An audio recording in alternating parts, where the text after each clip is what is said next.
दोस्त के घर की बैठक में मैं अकेली बैठी थी जब उसका बॉयफ्रेंड अंदर आया। हाथ में फोन, मुस्कुराहट चेहरे पर। वो बाहर गई है। मैंने सर हिलाया। वो मेरे करीब आकर बैठ गया। फासला कम था। घर खामोश लग रहा था। उसका नाम जैदान था। दोस्त के साथ 2 साल से था।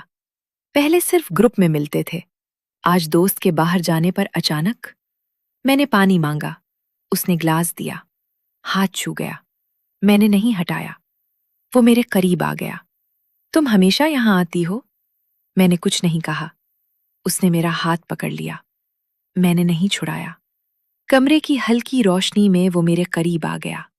उसने मेरे बालों को छुआ और मेरे माथे पर होंठ रख दिए, हल्के से। मैंने आंखें बंद कर ली। दिल तेज धड़कने लगा। इस बैठक की खामोशी में हमने एक दूसरे को महसूस किया। सोफे की नरमी, पंखे की आवाज और जिस्म की गर्मी, सब मिल गए। सांस तेज चलने लगी।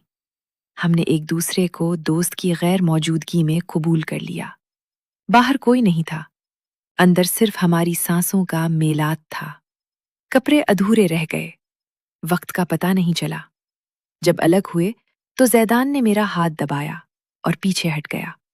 वो आ जाएगी। मैंने कपड़े दुरुस्त किए। दोस्त वापस आई।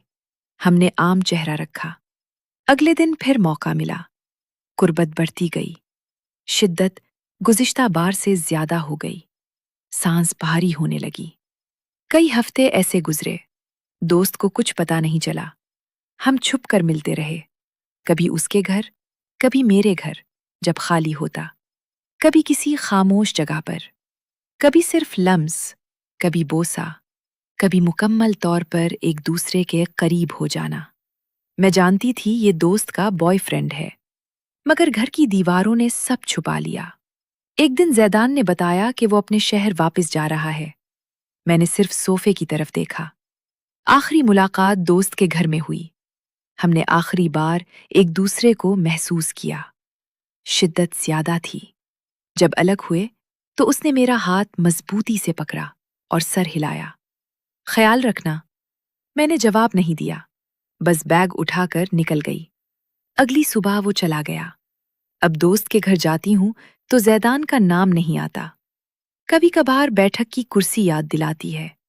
उसका हाथ, ग्लास की ठंडक, जिस्म की गर्मी। मैंने कभी किसी से नहीं कहा। सोफे ने जो महसूस किया वो सोफे में ही रह गया। न ग्लास ने देखा, न किसी ने नोटा। दोस्त के घर में उसके बॉयफ्रेंड के साथ वो घड़ियां अब सिर्फ मेरे बैठने की आदत का हिस्सा है।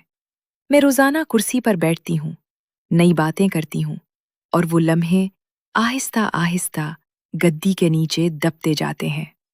कभी कभार सोफा हल्की सी चरचराता है, फिर खामोश हो जाता है। यही अब बाकी रह गया है।